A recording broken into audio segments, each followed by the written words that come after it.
Bonjour tout le monde! Alors aujourd'hui, on va regarder un chapitre qui est très important au niveau de la nouvelle matière, qui est la section identité trigonométrique. Ça se retrouve en fait dans votre cahier de notes sur les fonctions identité trigonométrique aux pages 22 à 25, donc le cahier de notes rose. On va s'y attaquer à l'instant. On commence avec la page 22. Alors, en fait, ici, à la page 22, je suis juste venue répertorier des rapports trigonométriques que vous connaissez pour la plupart déjà. Donc, on doit se rappeler qu'est-ce qu'un rapport trigonométrique? Ce sont des rapports qu'on a dans le triangle rectangle. Donc, dans un triangle rectangle, on a le côté face à l'angle droit qui est l'hypoténuse.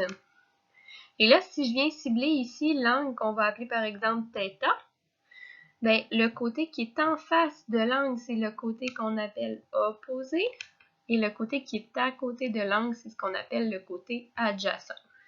Et de là, ben, on a les rapports trigonométriques de base que vous avez vus l'année passée, donc les sin, cos, tan.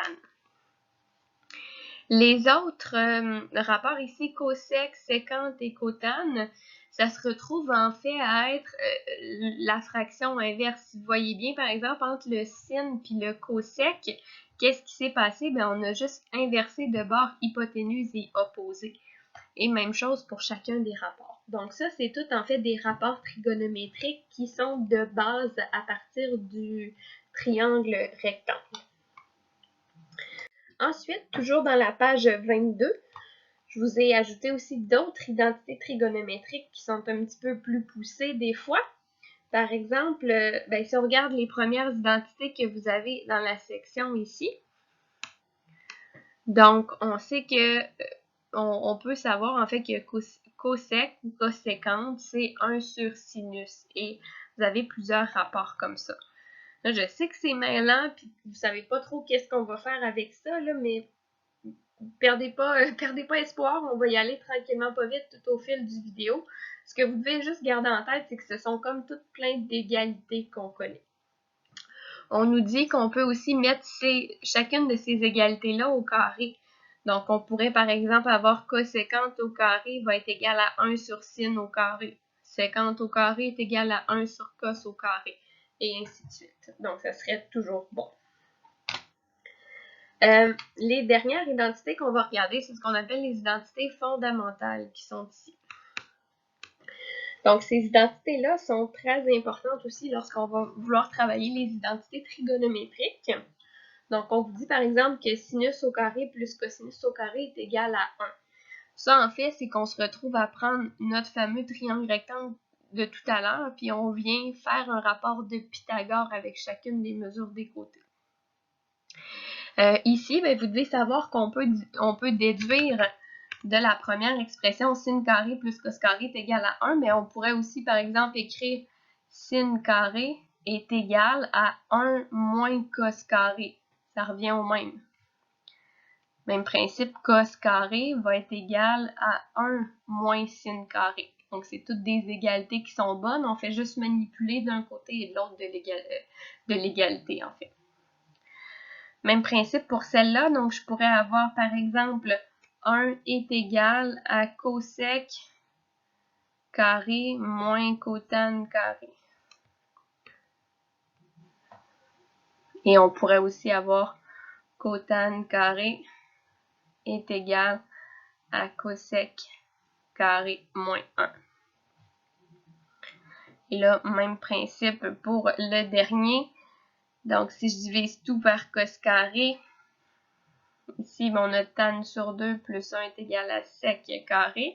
On peut avoir 1 est égal à sec carré moins tan carré. Et tan carré est égal à sec carré moins 1. Juste une petite précision avant qu'on continue, le cotane, vous allez voir des fois au niveau du cahier de notes que ça va être des exercices plutôt que ça va juste être écrit cote au lieu d'être écrit cotane, mais c'est exactement la même chose. Là, à la page 22, vous avez un petit peu d'espace blanc. Je vous invite à vous faire un petit dessin un peu comme vous voyez ici. On va aller s'écrire des trucs pour bien utiliser et bien manipuler les identités trigonométriques. Donc, je vous écris les différents trucs. Faites-vous justement un petit encadré ou un petit nuage comme ça à la page 22. Donc, le premier truc que je peux vous donner, ça va être de venir faire, là, j'exagère, mais on vient faire une infinité d'exercices. Pour être à l'aise avec ça, il faut en avoir fait. Donc, ça ne peut pas tomber du ciel l'habilité de faire des identités trigonométriques. Il faut en avoir fait, il faut en avoir vu. Le deuxième truc que je peux vous donner, c'est d'aller travailler le côté le plus facile. Vous allez comprendre ce que je veux dire plus tard. Le côté le plus simple.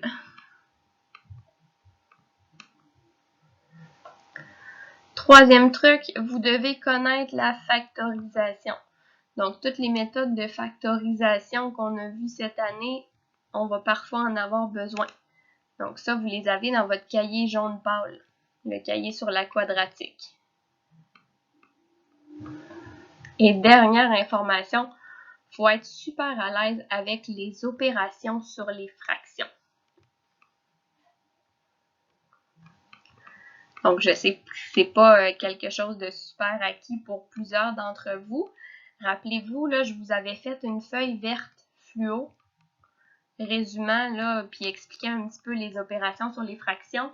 Ça peut vous être très, très utile ici pour pouvoir manipuler et faire des identités trigonométriques. Donc, ce qu'on va faire au niveau du vidéo, ben, pour le reste du vidéo, on va aller faire quelques-unes des identités trigonométriques qu'on a ensemble directement dans votre cahier de notes. On ne les fera pas toutes, puisque vous pourrez faire, c'est recopier le reste du cahier de notes en les essayant bien sûr par vous-même de ce côté-là. Donc la première, on me dit montre l'identité trigonométrique suivante. Fait que le principe d'une identité trigonométrique, c'est qu'on a toujours deux côtés. On a le côté gauche et on a le côté droit. Comme ça ici. Et là, mon but, ça va être d'avoir la même expression à gauche et à droite pour prouver que c'est une égalité.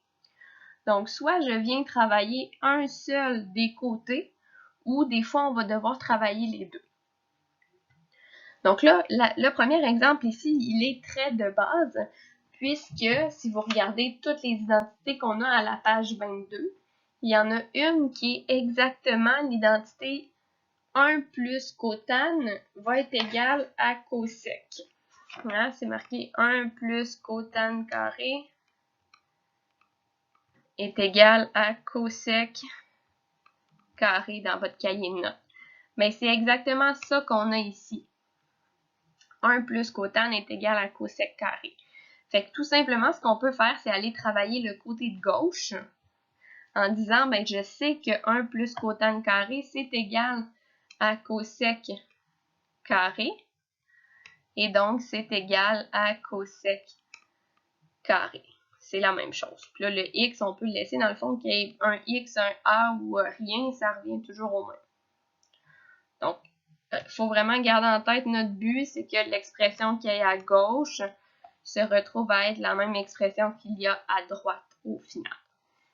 On va aller faire un autre exemple. Donc ici, on a un petit peu plus de travail à faire. Donc, toujours côté droit ici, côté gauche ici. Donc, une première chose qu'on peut constater ici, le côté droit est très simple. Donc, probablement que notre but, ce serait d'amener le côté gauche au côté droit, possiblement. Donc, ce qu'on va essayer de faire, c'est qu'on va essayer d'aller venir travailler la partie de gauche pour qu'à la fin, on arrive à cotane de A. Ça serait notre but ici. Donc, une première chose que moi, je vois, c'est sûr que moi, j'en ai fait beaucoup, fait que c'est facile pour moi de visualiser un petit peu qu'est-ce que je voudrais faire. Je vais essayer d'aller transformer le cotane carré pour aller utiliser des sines et des cos.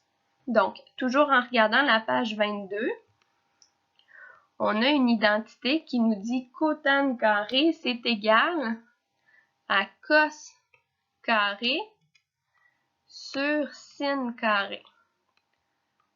Fait que là, moi, ce que je suis venue faire ici, si vous remarquez bien, j'ai remplacé le cotane carré par la division ici de fraction, puis j'ai réécrit le reste tel quel. Donc là, on est toujours en train de manipuler à gauche. Ensuite, ce qu'on va venir faire, c'est qu'on va venir utiliser les opérations sur les fractions, un petit peu. On va aller faire du ménage avec qu'est-ce qu'il y a en haut. Si vous remarquez bien, en haut, on se retrouve à avoir une multiplication. On a sin de A qui multiplie cos carré de A sur sin carré. Si je m'imagine que le sin de A il est sur 1, je peux faire une multiplication de fractions avec la partie en haut ici. En faisant ma multiplication, je me retrouve à avoir comme numérateur sin de A fois cos carré divisé par sin carré. Fait que le sin et le sin carré, on peut faire un petit peu de ménage et ça va devenir en fait cos carré de A sur sin de A. Tout ça sur cos de A. Pourquoi ça devient ça? Imaginez-vous en fait que c'est comme si vous aviez x fois y2 sur x2. Bien, mon x, je suis capable de venir l'annuler en annulant l'exposant que j'ai ici. C'est un peu la même chose qu'on est venu faire. Ensuite, toujours dans les manipulations des opérations sur les fractions. Si vous remarquez, toujours mon élément gauche ici, cette fois-ci, c'est comme si on avait une division de fractions. Donc, je vais aller réécrire, on va aller en fait transformer la division de fractions comme étant une multiplication de fractions. On va s'en venir ici. Donc, la division de fractions, comment je la transforme en multiplication? Mais je prends ma première fraction telle qu'elle et je viens faire une multiplication avec la fraction inverse. Là, actuellement, mon dénominateur, c'est cos de A sur 1. Bien, on va venir l'inverser en faisant 1 sur cos de A. Là, si vous remarquez, on est capable d'aller faire un petit peu de ménage, un peu comme tout à l'heure. Le cos carré et le cos de A, on va pouvoir venir éliminer le cos de A et l'exposant ici. Il va me rester simplement cos de A est égal à sin de A. Et en regardant les identités que vous avez à la page 22, cos divisé par sin, c'est directement cotane de A. Et là, qu'est-ce qui se passe? On est rendu que notre membre de gauche est exactement le même que notre membre de droite au départ. Donc, on a démontré notre identité trigonométrique. Vous voyez que c'est pas toujours super facile, on a beaucoup de manipulations à faire. On va aller en faire un dernier ensemble. Et le reste, je vais vous laisser recopier les notes, puis on en reparlera en récupération au besoin. On va laisser celui-là, on va s'en aller faire plutôt l'exemple 4 qui est identifié ici, puisqu'il y a une petite particularité. Donc, je vais y aller toujours avec les couleurs. On a le membre de droite et on a le membre de gauche. Donc, encore une fois, le membre de droite est un peu plus simple. Donc, ce qu'on va vouloir faire, c'est manipuler le membre de gauche pour se rendre au membre de droite.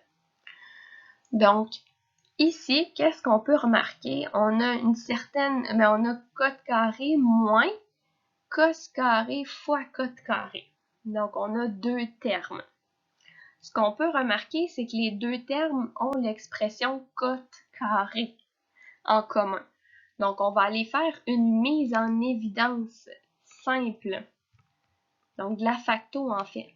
Mise en évidence par cos carré de x. Et là, si je prends cos carré divisé par cos carré, il va me rester 1. Et cos carré fois cos carré divisé par cos carré, il reste juste le cos carré. Ici. Ensuite, par les identités de la page 22, on sait que 1 moins cos carré, c'est égal à sin carré de x. Donc, on est rendu à ça ici. Cos carré fois sin carré est égal. Et là, on veut trouver ce que ça donne, en fait. Ensuite, on continue. Notre cos carré, on a vu déjà que c'est équivalent à cos carré sur sin carré fois sin carré. Et là, si on continue le tout, on est capable d'aller faire une multiplication de fractions. On multiplie en haut, on multiplie en bas et on remarque que les sin carrés peuvent s'annuler ici. Et il me reste simplement cos carré sur 1, donc cos carré. Et encore une fois, mon membre de gauche est rendu équivalent au membre de droite qu'on avait juste ici. Donc, comme je vous dis, ça se fait pas tout seul, il faut en faire plusieurs. On en refera en classe, en cours ou en récupération ensemble au besoin. Mais tentez d'en faire beaucoup par vous-même, c'est ça la meilleure solution possible.